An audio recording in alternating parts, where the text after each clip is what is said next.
Weakness doesn't appear overnight. It's built, brick by brick, from every moment you retreat when life demands you rise. It's the quiet decision to delay, to rationalize, to look away when truth calls for confrontation. We tell ourselves it's not our fault, that the world broke us, that our past defined us. But the Stoics would disagree. Marcus Aurelius wrote, "You have power over your mind, not outside events. Realize this and you will find strength." Weakness then is not inherited, it's practiced. It's a discipline of avoidance. In the modern world, comfort masquerades as self-care. We confuse indulgence with healing, distraction with peace. Each time you say, "I'll start tomorrow," you reinforce the habit of surrender. And every time you give your power to circumstance, you trade your potential for pity. The psychological truth is harsh. Humans are conditioned by reward.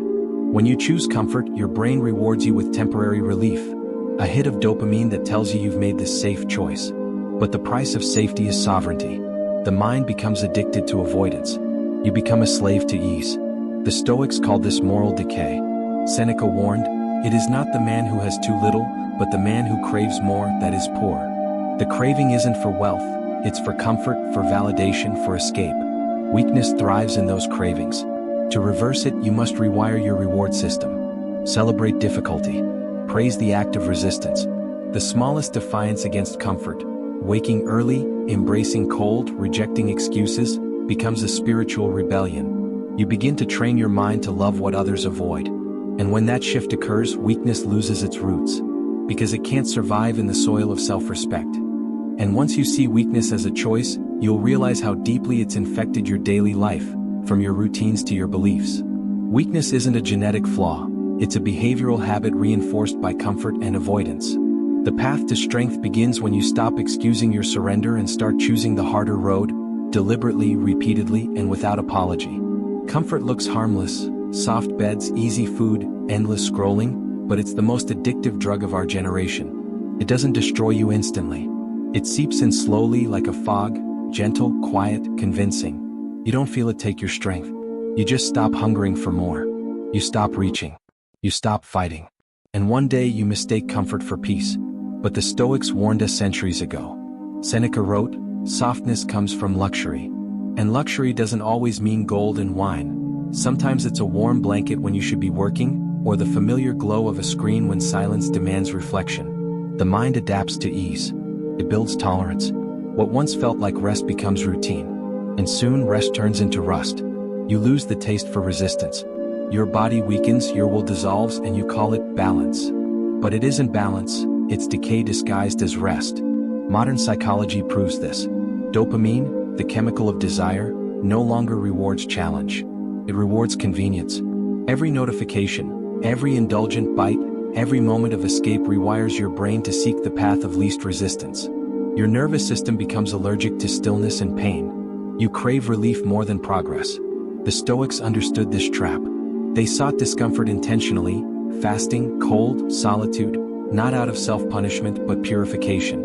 Marcus Aurelius reminded himself, "It's possible to be happy even in hardship if you remember your power to choose."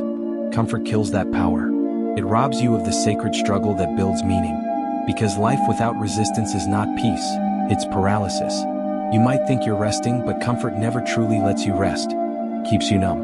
And numbness is the death of awareness. So you must reclaim discomfort as medicine. Walk when you could drive. Speak truth when silence would be easier. Choose friction not because it feels noble, but because it keeps your edge sharp. Every act of voluntary hardship is a rebellion against the invisible addiction society calls happiness. But the deeper you sink into comfort, the more you lose something far greater than strength, your sense of meaning. Comfort promises safety but delivers decay. It numbs your hunger for growth and poisons your will. The Stoic path teaches that meaning lives on the other side of struggle, and the moment you stop chasing ease, you start reclaiming your humanity. Most pain doesn't come from the world, it comes from how easily we break. Every insult, every rejection, every disappointment, we let them shatter us. But the truth is, the world didn't wound you. You wounded yourself by handing it the power to define your worth. Emotional weakness isn't the absence of feeling, it's the loss of control over feeling. It's when your emotions drive the chariot, and your reason is dragged behind it, screaming for command. Epictetus warned, "It's not what happens to you but how you react to it that matters." But most people don't react, they collapse. They internalize every judgment, every failure, and transform temporary pain into permanent identity. I failed becomes, I'm a failure. They left me becomes, I'm unlovable. That's not pain, that's indulgence. Because pain when faced sharpens you. But pain when worshipped weakens you. Modern psychology calls this emotional dependency, the habit of outsourcing stability to external circumstances. You only feel okay when things go your way. You only feel whole when others approve. That's not strength. That's fragility wearing the mask of sensitivity. The Stoics saw emotions as wild horses, powerful but dangerous when untrained. They didn't kill emotion, they mastered it. To feel anger and remain calm. To feel sorrow and still act with virtue. That's the essence of Stoic courage, power under control. You can practice this today. When you feel insulted, pause before defending yourself. When you feel fear, breathe before reacting. When sadness arrives, observe it like weather, temporary, shifting, impersonal. Your emotions are not commands, they're signals. The moment you stop obeying them, you regain authority over your soul. Weakness thrives in reactivity. Strength begins in restraint. Every second of silence between impulse and action is a victory, a moment where you remind your emotions who's in charge. But weakness doesn't always scream. Sometimes, it hides behind your excuses. Emotional weakness is not about feeling too much. It's about surrendering to those feelings. True Stoic strength comes from mastering your reactions, turning pain into teacher and emotion into discipline. The strong don't feel less, they just refuse to be ruled by what they feel. The weak don't admit their weakness, they explain it. Excuses are weakness in disguise, eloquent, logical, and deadly. They're how the mind defends mediocrity while pretending to seek progress. Every time you justify your inaction, you're not escaping failure, you're rehearsing it. We tell ourselves, I'm tired, I'm not ready, it's not the right time. But behind every excuse lies fear. Fear of discomfort, fear of rejection, fear of change. The Stoics saw this clearly. Epictetus wrote, "No man is free who is not master of himself." Excuses are the language of the unmastered self, the self that would rather be comfortable than capable. Modern psychology calls this rationalization, the brain's trick to protect your ego. When your actions don't align with your values, your mind creates stories to bridge the gap. It convinces you that avoidance is wisdom, that delay is strategy, that fear is intuition. But this is self-betrayal dressed as self-awareness. The stronger path isn't to silence the excuse but to expose it. Write them down. All of them. I'm too old. I don't have time. I'll start when I'm ready. Then challenge each one like an adversary in battle. Ask yourself, is this truth or is this fear pretending to be logic? The Stoics practiced brutal honesty, not as punishment but as liberation. Seneca said, "He who is brave is free." Freedom begins when you stop lying to yourself about why you're still standing still. Excuses keep you safe but stagnant. They build a comfortable cage around your potential and call it reality. Every time you use one, you reinforce your own limits. But when you confront them, when you destroy them with truth, you reclaim control. Because strength doesn't come from what you say you'll do. It comes from what you do when no one is watching, when your mind whispers, "Rest," and you whisper back, "No." But when you strip away your excuses, you'll face something even darker, your dependence on validation. Excuses are the most intelligent form of weakness. They protect your ego at the cost of your evolution. The Stoic path demands ruthless honesty, to face your lies, burn them down, and rebuild from truth. Only then can real strength begin. The weak don't live, they perform. We shape our words, our actions, even our beliefs to please the crowd.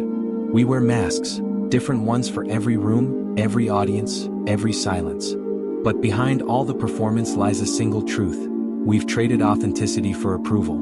The Stoics called this slavery. Marcus Aurelius wrote, "It never ceases to amaze me.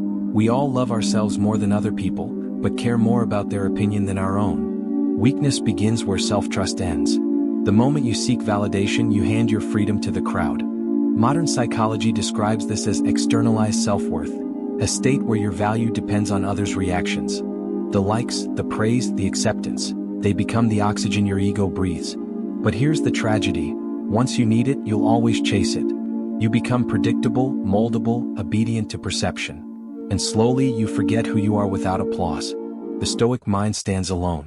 It finds strength in solitude, clarity in silence, and peace in alignment with its own principles.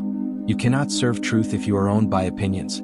You cannot grow when your sense of worth shifts with every comment and criticism. You must practice indifference, not arrogance but freedom. When someone praises you, thank them but do not rise. When someone mocks you, listen but do not fall. Let both be wind passing through an open window, felt but never held. True confidence is quiet. It's built on conviction, not confirmation. For one day, make choices that no one will see. Do one good act with no recognition, one hard thing with no witness. Feel the weight of invisibility and the liberation it brings. Because when you no longer need their approval, you become untouchable. Because when you stop performing for others, there's only one test left. Can you endure the pain that real growth demands? Validation is a beautiful prison, soft, social, and suffocating. The Stoic escapes by acting from virtue, not applause. When you detach your worth from the crowd, you reclaim your power, not over others but over yourself. Every strong man you admire was once broken. The difference is he refused to stay there. Pain is the universe's oldest teacher, cold, relentless, and honest. It strips away your illusions, your comfort, and your excuses until only truth remains. The weak run from it, the wise run toward it. Because pain doesn't just test you, it reveals you. Marcus Aurelius wrote, "If it's endurable, then endure it. Stop complaining." To the Stoic, pain isn't punishment. It's purification, the fire that burns away weakness until only virtue survives. In modern psychology, this is called stress inoculation, exposing yourself to discomfort in controlled doses to grow stronger over time. It's not masochism, it's mastery. Every moment of chosen struggle, the cold shower, the extra mile, the difficult conversation, trains the mind to remain calm when life turns cruel. The truth is, strength doesn't emerge from motivation. It grows from endurance. The act of standing firm when your body trembles and your mind screams for escape. Pain builds presence. It silences the noise of the world. It reminds you of what's real. You can't lie to yourself when you're suffering. Every false belief burns away under pressure. You either rise or you collapse.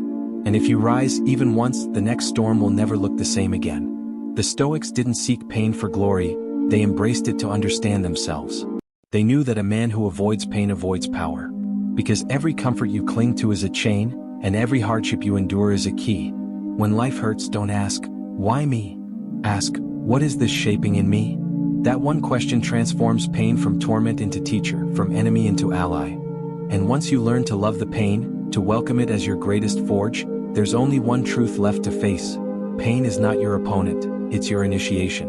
Every scar, every hardship, every silent battle is carving strength into your soul. The Stoic path is not to escape suffering, but to become unbreakable within it. Because beyond pain lies power, and beyond power lies peace. The world doesn't need more kind men, it needs men who are kind because they're strong. Weakness isn't something to heal, it's something to kill. It dies every time you choose discipline over desire, truth over comfort, purpose over peace. The Stoics knew that power without virtue is tyranny, but virtue without power is fragility. You are not here to live soft.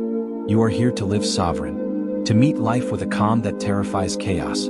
To act rightly even when no one sees. To suffer with purpose and rise with honor. The death of weakness isn't a single moment, it's a daily execution. Every act of courage, restraint, and self-control is another nail in its coffin. So remember, comfort will beg, fear will whisper, pain will test, but the strong remain unmoved. Because the unbreakable man isn't born, he's forged.